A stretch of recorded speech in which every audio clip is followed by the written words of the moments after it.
동구로 가보겠습니다. 먼저 현역 의원이시죠? 더불어민주당 장철민 예비후보입니다. 안녕하십니까? 안녕하세요. 반갑습니다. 네, 장철민입니다. 반갑습니다. 선거가 한 달도 채 안 남았습니다. 네. 선거 분위기 어떻습니까? 어떤 면에서는 좋고요. 어떤 면에서는 안 좋은데, 안 좋은 면은 국민들께서 지금 삶이 너무 어려우시잖아요. 네. 특히나 뭐 물가, 금리, 이 경제 문제가 워낙 어렵기 때문에 네. 이 국민 삶이 너무 고통스럽고 그 고통을 해결해야 되는 책임이 있는 이 정치, 이 국회의원 선거 과정이라 네. 그 부분에서는 참 책임감도 많이 느끼고 음. 좀 아픕니다. 네. 어렵고요. 근데 또 그것 때문에 어떻게 보면 이번에 이 윤석열 정부의 이 경제 기조, 이 무능한 경제 폭망 상황에 대해서 확실하게 심판해야 된다라는 네. 시민들의 정서가 뭐 바로바로 체감되는 수준이거든요. 그래서 이 선거 결과는 그래도 좀 좋게 저희 민주당이 많이 승리하는 선거가 되지 않을까라는 기대를 갖고 있습니다. 네. SNS에서 보면 의원님은 유독 유권자들께서 많이 호응해 주시고 네. 많이 이렇게 반겨주시는 게 보여요. 네. 예, 어떻습니까? 많이 반겨주시죠. 뭐 동생처럼 생각해 주시는 분도 네. 계시고, 이 아들이나 조카처럼 생각해 주시는 그만큼 친근하게 국민 속에 녹아들려고 4년간 많은 노력을 해왔습니다. 네. 결국 정치라는 게 그냥 뭐 탁상머리에 책상에 있는 거는 아니잖아요. 네. 결국 국민들이 지금 어떠한 어려움들을 갖고 계신가, 어떠한 희망을 품고 계신가, 그런 어려움을 해결하고 희망을 발전시켜 나가는 그런 게 이 정치인들의 국회의원의 사명이자 의무이기 때문에 4년간 그런 노력들을 많이 해온 것을 유권자들께서 그렇게 반응을 해주시는 것 같아요. 그래서 네. 좀 말씀도 편하게 제안도 많이 해주시기도 하고 격려도 해주시고 음. 그런 정말 즐거운 선거운동을 하고 있습니다. 주로 어떤 말씀을 많이 해주세요? 좋은 말씀으로는 그래, 젊은 사람이 해야지. 그리고 4년 동안 일 많이 했잖아. 더 잘할 수 있겠네. 더 잘해야지. 재선되면 오히려 힘도 더 생기니까 뭐 결과도 더 많이 내지 않겠어? 이런 격려들을 많이 해주시고요. 근데 또 반면에 요즘 정치가 워낙 좀 국민들께 보여드리는 모습이 좋진 않잖아요. 그래서 정치가 조금 바로 가야 되는데 장 의원도 뭐 재선하게 되면 좀 더 목소리 내라. 정치 자체를 바꿔내라. 네. 정치가 국민들을 챙기는 게 아니고 국민들 괴롭히고 있지 않냐. 이런 말씀들을 많이 해주세요. 그래서 저도 지역의 일도 지역의 일이지만 이 당과 정치를 변화시키고 당과 우리 대한민국의 정치가 국민을 위해 봉사하는 정치로 바꿔나가는 노력을 더 많이 해야겠구나라는 생각을 가지고 있습니다. 말씀하신 대로 후보님은 젊음이 강점입니다. 네. 30대 초선에서 재선이 되시면 이제 40대가 되시는데요. 네. 더 큰 정치를 해야 될 때입니다. 어떤 정치인이 되고 싶으십니까? 정말로 제가 지금 선거 그 캐치프레이즈가 더 큰일 하겠습니다 라는 이야기를 드리고 있는데 방금 말씀드린 대로 지역에서의 일도 당연히 더 큰일을 해야죠. 그리고 4년간 저희 동구가 기존에 워낙 어려움이 많았잖아요. 이 원도심의 어려움을 그대로 안고 있었는데 그래서 4년간은 그 기존에 있었던 수건 문제들, 수건 사업들을 해결하는 그래서 뭐 대전 의료원 건립 확정이라든지 역세권 개발이라든지 뭐 공공기관 이전 문제 같이 수건들을 해결하는 데 중심을 뒀다면 앞으로는 정말로 그런 수건 해결을 넘어서 새로운 비전과 새로운 어떤 그 미래로 나아가는 일들을 더 큰일 하겠다라는 그런 말씀을 드리는데 그것뿐만 아니라 좀 정치를 바꿔나가는 일, 이 우리 민주당 이 정당을 발전시키는 일에서 정말 큰 일을 요구하고 계신 것 같아요. 저도 더 많이 느끼고 있고요. 실제로 지금 그 여의도 정치, 국회 정말 심각하죠. 그러니까 민생 문제에 하루하루 토론하고 국민들의 고통에 하루하루 더 공감하고 위로해도 너무나 시간이 부족하고 여유가 없는데 사실 국민들이 공감하지 못하는 정말 극단적인 양극단의 정치로 지금 가고 있는 이 상황을 바꿔내가는 그런 큰일 반드시 하고 싶습니다. 네. 시당위원장이죠. 예, 직무 대행을 맡으셨어요. 예, 공천에 대한 진통도 겪고 있는데요. 선거 과정 속에서 봉합 가능할까요? 그럼요. 뭐 당장 지난주, 지지난주까지만 해도 저희 민주당의 공천 문제 때문에 뭐 아무래도 조금 기존의 당에서 역할을 많이 하셨던 다선 선배님들이 이번에 굉장히 많이 어떤 의미에서 좀 물갈이가 많이 되셨잖아요. 네. 이제 그러다 보니까 진통의 폭도 조금 있을 수밖에 없었는데 당장 뭐 지난주 뭐 이번 주 저희가 좀 뭐 여러 가지 여론조사 데이터를 봐도 그렇고 저희가 실제로 느끼기에도 오히려 이렇게 새로운 또 젊고 새로운 사람들이 또 이 당에서 큰 역할을 해야 되지 않겠냐. 그리고 특히나 이 윤석열 정부의 여러 가지 경제적인 그리고 다른 국정 운영에 있어서도 굉장히 많은 무능과 실책들을 가지고 있잖아요. 뭐 최근에도 뭐 지금 도주대사라고 네. 호주대사가 아니고 뭐 도주대사라고 불리우던데 아니 어떻게 그런 그 말도 안 되게도 출국 금지된 이 전 장관을 그래서 실제로는 최상병 사건 같이 국민적인 관심사가 높은 사안의 실체적인 진실 규명도 방해해가면서 네. 그렇게 해외로 도피시키는 대설명을 할 수 있냐 이런 국민적인 그 비판 여론이 굉장히 결집되고 있는 상황이라 저희가 가지고 있었던 지난번에 그런 어떤 공천 과정에서의 여러 문제들이 결국은 윤석열 정부를 심판해야 된다라는 그런 심판 정서로 결집돼 가면서 충분히 이 해결되고 오히려 더 큰 힘으로써 그 새롭게 이번에 이제 공천을 받으신 분들에 대한 새로운 또 희망과 기대로 결집되면서 저희가 이 총선 승리로 가는데 분명한 그 이 힘이 모아지지 않을까라는 기대와 희망과 또 노력을 하고 있습니다. 네. 네. 다선 의원들이 많이 물갈이가 됐습니다. 이 말씀을 안 여쭤볼 수가 없는데요. 한때 보좌관으로 활동했던 네. 홍영표 의원님은 탈당을 하셨어요. 네. 심경이 어떠십니까? 인간적으로는 너무 안타깝죠. 네. 당연히 너무 아쉽고요. 뭐 정치인 이전에 저도 네. 인간적인 관계가 굉장히 깊고 제가 정말 많은 기회를 받았죠. 뭐 사실 그냥 공채로 제가 의원실에 들어가긴 했었지만 이 일 잘한다라는 딱 하나의 능력만 봐주시고 굉장히 많은 기회와 승진과 역할들을 주셨어서 인간적으로는 너무 아쉽습니다. 근데 인간적인 영역이 있는 거고 실제로 이제 정치적으로는 저도 현역 의원이기도 하고 지금 다시 재선을 도전하는 입장에서는 뭐 국회의원으로서 헌법기관으로서의 책무도 당연히 있는 거고 또 우리 민주당의 후보자로서 정말로 지금의 윤석열 정부를 심판해서 실제로 국민들을 위한 경제정책 기조의 전환 국정기조의 변화 그리고 앞으로의 그 민주주의 퇴행을 막아내는 일 이런 데에 대한 책임이 또 막중하기 때문에 정치적인 길은 이제 달라진 거죠. 반면에 우리 의원님 보좌관으로 활동했던 이지혜 네. 예비 후보는 서구갑에서 경선에서 탈락한 후에 네. 또 민주당 후보의 캠프에 들어가서 지지 선언을 했어요. 네. 격려를 좀 해주셨습니까? 그럼요. 특히 대전에서 이번에 굉장히 잘 하더라고요. 저도 이게 선거에 나오기 전까지는 사실 잘 모르는데 제가 타고났구나 약간 이런 이야기를 네. 이런 평가를 하게 됐습니다. 정말로 굉장히 빨리 지지들을 결합시키고 네.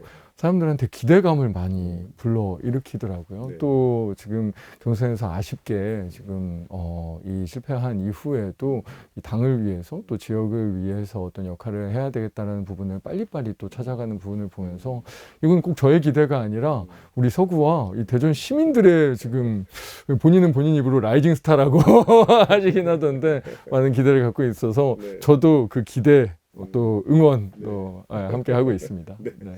이제 동구 얘기 좀 네, 해보겠습니다. 네, 네. 지금 동구에 가장 시급히 해결해야 될 현안 무엇입니까? 일단은 제 4년의 가장 큰 업적이기도 하면서 앞으로 해야 될 일도 제일 많은 일은 지금 도심융합특구를 제대로 만들어내는 네, 일입니다. 네. 이게 도심융합특구가 제 애정을 제일 많이 들였던 정책 사업이었는데 작년에 이제 법 통과를 드디어 시켜서 그 이제 올 4월 당장 다음 달입니다. 이제 법이 시행됩니다. 그래서 그 이후에 뭐 시가 이제 그 기본계획 승인을 정부로 올리고 등등의 절차들이 남아 있고요. 하반기에 저희가 이제 실시 계획을 하게 되는데 네. 도심융합 특구가 말은 좀 어렵지만 어떻게 보면 좀 단순합니다. 판교를 능가하는 첨단 산업의 중심지로 만들겠다라는 네. 거거든요. 네. 그러기 위해서 정부가 가지고 있는 여러 가지 지원 사업들을 집중시키고 뭐 조세나 부담금의 그런 어떤 기업들에 대한 그 이 특혜라든지 아니면 여러 가지 규제 특례 그리고 그 단순하게 이 그냥 기업 지원만 하면 그 좋은 이 양질의 인력들이 오는 거는 아니라서 여러 가지 교육 문화, 융합적인 도시를 발전시키는 그런 목표들을 가지고 있습니다. 그래서 이 도심융합 특구를 확실하게 발전시켜서 성공시키는 과제를 하나 가지고 있고요. 또 제가 1호 공약으로 말씀드리고 있는 건데 이제 저희 대전역 그리고 대전이 확실하게 더 살아나고 이 균형 발전이라는 게 실질적으로 되려면 저희가 메가시티 돼야 된다는 얘기를 되게 많이 하잖아요. 근데 이 내용이 사실 좀 없었습니다. 근데 제가 생각하는 메가시티는 대전역과 우리 연구단지와 세종을 잘 연결해서 축으로 만들어내는 일이거든요. 그래서 우리 대전역과 우리 대덕 산단 그리고 대덕 연구단지 뭐 관평동이나 뭐 둔고 그리고 대전 정부청사와 새로운 세종 국회의사당을 연결해서 공주까지 가는 이 GTX 만들어내겠다. 그러면 이 축이 앞으로 이 대전만이 아니라 대한민국을 먹여 살리는 축이 될 것이다 라는 말씀을 드리고 있습니다. 그래서 재선을 하게 되면 이게 지금까지는 그냥 이름만 있었던 충청권 메가시티 이름만 있었던 균형 발전이 아닌 확실한 이 뭔가 대전 세종 축을 만들어서 이런 그 틀을 만들어내겠다라는 생각을 가지고 있고요. 네. 앞으로 할 일이 많죠. 그래, 알겠습니다. 요즘 의료 파업으로 인해서 의료 공백이 심각합니다. 우리 대전 의료원의 현재 상황, 진행 상황은 어떻습니까? 지금 잘 진행되고 있습니다. 지금 대전 의료원이 제가 그 의정 활동을 하면서 전반기에 처음에 가장 노력을 많이 하는 제가 지난번 선거에 당선되고 임기 시작하기도 전에 당선자 신분으로 이거를 이 노력을 시작했었거든요. 그때 뭐 정화대나 복지부, 기재부 다 협의를 하면서 대전의료원을 건립 확장을 했고 이후에 이제 사업비도 원래 한 1,300억 정도로 예정되어 있던 거를 거의 1,800억 가까이 사업비 협의도 기재부하고 다시 하고 그 이후에 사실 시가 그린벨트 이제 해제하는 과정에서 행정 절차가 한 6개월 정도 좀 지연되긴 했었어요. 그래서 원래 2027년 개원 목표였는데 한 6개월 정도 좀 이 뒤로 늦춰지긴 했습니다. 그래서 28년에는 지금 개원을 확실하게 할 수 있을 것 같고 관련된 이 행정 절차나 관련 준비들을 차곡차곡 해 나가고 있습니다. 관련 설계나 이런 부분들도 진행되고 있고요. 기대가 됩니다. 잘 만들겠습니다. 관련해서 우리 동구의 고령 인구 비율이 20%가 넘습니다. 우리 어르신들을 위한 공약도 필요할 것 같아요. 그렇죠. 이 어르신들이 저희가 많죠. 특히나 근데 어르신들이라고 하면 그냥 단순하게 그냥 나이가 많으니까 우리가 뭘 해야지는 아니잖아요.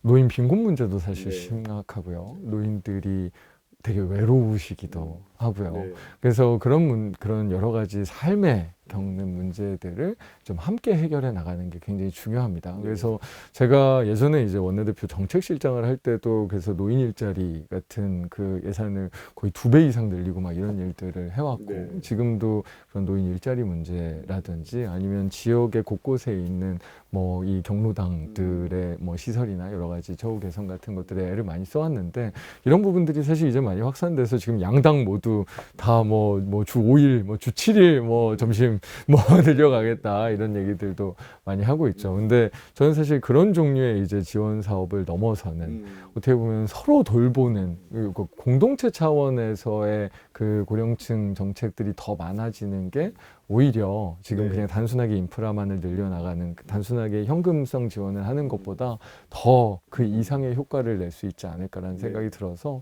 재선을 하게 되면 고령층을 단순하게 그냥 뭐 돈을 줘야 되는 뭐 일자리 제공해야 되는 그런 대상이 아니고 정말로 이런 서로 고립되는 문제를 해결하는 공동체 정책으로서 접근하는 게 훨씬 더 좀 보강돼야 된다는 생각을 가지고 있습니다.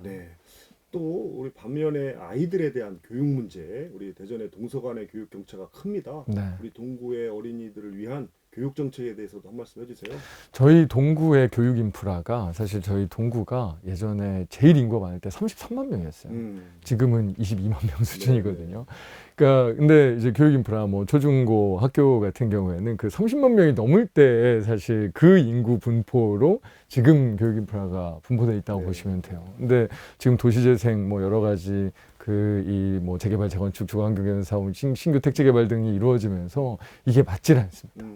그러다 보니까 저희 동구는 학교 한 군데 한 군데의 신규 증설 뭐 이런 것들 중요하지만 전체적인 차원에서의 인구 구조 변화를 정확하게 예측하고 그거에 맞는 교육 인프라의 조정이 하드웨어적으로는 중요하다라는 거 하나와 좀 내용적으로도 사실 지금 교육이 급변하고 있습니다. 뭐 AI나 여러 가지 이 어떤 상황들이 변화하고 있어서 그냥 예전에 그냥 입시 위주의 교육, 대학을 보내는 전 과정, 그 앞의 과정으로서의 초등 교육이 아니고 새로운 시대에 적응하는 교육적인 내용들을 보강하고 채워나가는 내용들이 중요하거든요. 네. 그냥 저희가 단순하게 입시 성적을 뭐 서울에 있는 강남보다 더 좋게 하겠습니다. 이거는 거짓말이 될 가능성이 많잖아요. 네, 네. 하지만 새로운 우리의 그 이 변화에 적응하는 특히나 대전에 뭐 카이스트 연구원단지나 이런 여러 가지 과학적인 기반을 바탕으로 새로운 어떤 교육을 선도하는 그런 목표를 가진다면 그냥 동서 교육 격차를 넘어서 정말 세계에서 교육에서 가장 앞서 나가는 지역이 될 수도 분명히 있는 거거든요. 그래서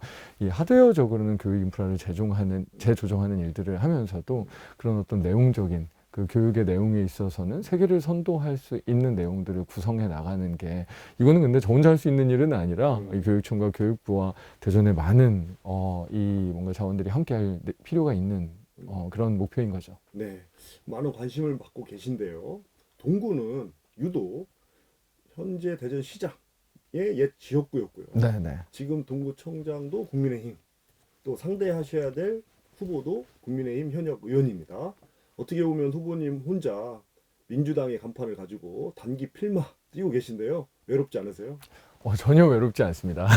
이게 정치가 시민들하고 국민들하고 함께 하는 거고 그리고 사실 그런 말씀들을 하시기는 하더라고요. 이게 같이 이렇게 모여져 있어야 이 일이 더 잘 되는 거 아니야? 그래서 아니 근데 그랬으면 우리 원도심이 이랬을까요? 예전에 뭐 시장구청장 뭐 대통령까지 이렇게 쭉 서 있었어도 오히려 게으르지 않았었나요? 오히려 시민들의 목소리를 덜 듣지 않았었나요? 라는 말씀도 드리기는 하는데 실제로 중요한 건 더 큰 비전을 누가 가지고 있느냐, 더 큰 책임감을 누가 가지고 있느냐, 그 책임과 비전 속에서 실제로 이를 실행하는 패기와 실천력이 누가 있느냐라는 것이 훨씬 중요한 일인 거고 실제로 저는 뭐 지금 아마 여건은 계속 변화할 수도 있을 것 같아요. 시장이나 대통령 계속 바뀔 수도 있을 것 같고 하지만 장기적인 미래를 그리면서 제가 워낙 젊잖아요. 충청도에서 50년 만에 가장 젊은 국회의원이기 때문에 정말 장기적인 비전과 미래를 그려나가면서도 국민과 함께 이 지역의 발전과 우리 공동체의 발전을 위해서 노력할 수 있다는 점에서 오히려 그런 긍정적인 면들을 시민들께서 훨씬 많이 봐주고 계신 것 같습니다. 네.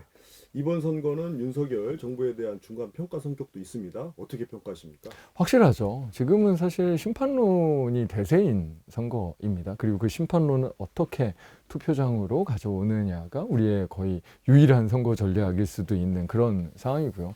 그만큼 지금 국민 삶이 고단합니다. 그만큼 지금 경제가 엉망입니다. 그만큼 우리의 지금 국정 운영이 거의 엉망진창인 상황입니다. 그래서 국민들께서 그렇게 지금의 우리 삶의 이런 고통을 극복하고 다른 조금 희망을 가질 수 있으면 좋겠다라는 마음을 많이 가지고 계시기 때문에 그런 부분들 함께 많이 고민하고 이야기하고 이 선거 승리로 나아갈 생각입니다. 시간이 너무 빨리 갔습니다. 총선에 임하는 각오 짧게 한 말씀 해주십시오. 총선에 임하는 각오는 늘 같죠. 당연히 압도적으로 승리하겠습니다라는 각오가 있는데 저 혼자 승리하는 게 아니라 우리 당이 그리고 우리 시민들이 우리 국민들이 함께 승리하는 선거 만들겠습니다. 알겠습니다. 오늘 말씀 여기까지 듣겠습니다. 네. 감사합니다. 감사합니다. 지금까지 동구 현역 의원이시죠? 더불어민주당 장철민 예비 후보였습니다. 고맙습니다. 감사합니다.